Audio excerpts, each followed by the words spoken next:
35 సంవత్సరాల వయసులో ఫాలియస్ నారిమన్ భారతదేశంలో సీనియర్ సుప్రీంకోర్టు అడ్వకేట్, న్యాయశాస్త్ర కోవిదుడు ఆయన మరణించారు.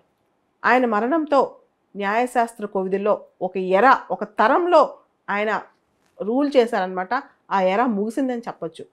ఆయన మన రాజ్యాంగం యొక్క పరిణితికి, ఎదుగుదలకు, కరెక్ట్ ఇంటర్ప్రిటేషన్కు చాలా కృషి చేశారు. ఆయన చేసిన సేవలు రాజ్యాంగం కోసం ఎన్నో.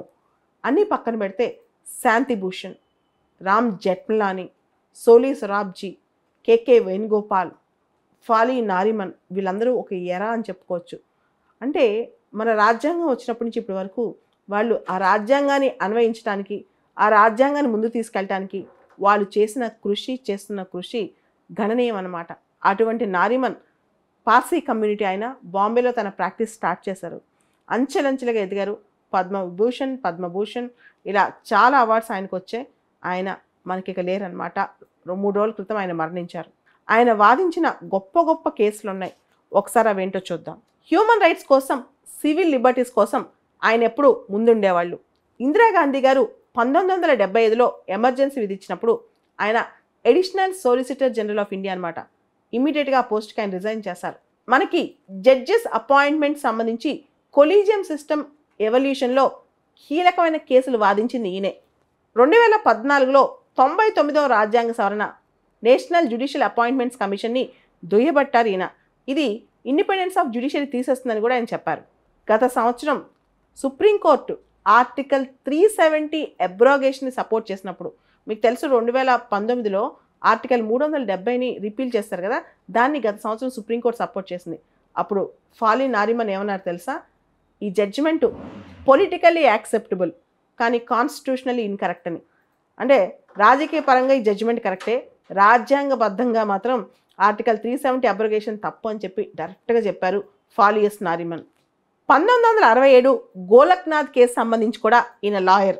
ఈ కేసులో సుప్రీంకోర్టు ఒక మాట చెప్పింది, ప్రాథమిక హక్కులు టచ్ చేసే శక్తి పార్లమెంట్కి కూడా లేదని చెప్పి. ఇలా ప్రజల యొక్క ప్రాథమిక హక్కుల పరిరక్షణలో కూడా ఆయన కృషి చేశారు. టీఎంఏ పాయ్ ఫౌండేషన్ కేసులో మైనారిటీ రైట్స్, ముఖ్యంగా minorities right to establish and administer educational ఇన్స్టిట్యూషన్స్ని సపోర్ట్ చేస్తూ మైనారిటీ హక్కుల్ని ముందుకు తీసుకెళ్లారు ఫాలియస్ నారిమన్. ఇలా ఫాలియస్ నారిమన్ తన జీవితాంతం కొన్ని వేల కేసుల్లో మానవ హక్కుల్ని, సివిల్ లిబర్టీస్ని సపోర్ట్ చేశారు. అంతేకాదు ఆయన పార్సీ కమ్యూనిటీ, ముఖ్యంగా బాంబేలో ప్రాక్టీస్ స్టార్ట్ చేశారు కదా, కమర్షియల్ బిజినెస్ లాస్ కూడా ఆయన చాలా ఇంట్రెస్ట్ అనమాట.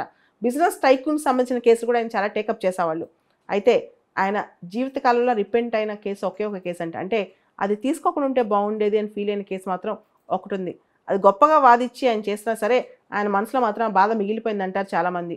భోపాల్ గ్యాస్ లీకేజ్ కేసులో యూనియన్ కార్బైడ్ కార్పొరేషన్కి సపోర్ట్ చేశారు. మీ అందరు గుర్తునే ఉంటుంది భోపాల్ గ్యాస్ లీకేజ్ కేసు 1984. దానిలో యూనియన్ కార్బైడ్ కార్పొరేషన్ సపోర్ట్ చేశారు. అంటే గ్యాస్ లీక్ చేసిన అమెరికన్ కంపెనీకి ఆయన సపోర్ట్ చేస్తూ వాదించారనమాట. లైబిలిటీ మాకు లేదు అని చెప్పి. ఇదొక్క కేసే ఆయన మనసులో ఎందుకు చేశారని ఆలోచన మిగిల్చిందంట. మొత్తానికి భారతదేశం మాత్రం ఈ రోజున ఒక గొప్ప న్యాయశాస్త్ర కోవిదుడిని, ఒక గొప్ప అడ్వకేట్ని, ఒక గొప్ప మానవ హక్కుల వాదిని కోల్పోయింది. ఇంకా అంతకంటే గొప్ప లాయర్లు ఆయన స్ఫూర్తితో భారతదేశంలో పుడతారని ఆశిద్దాం.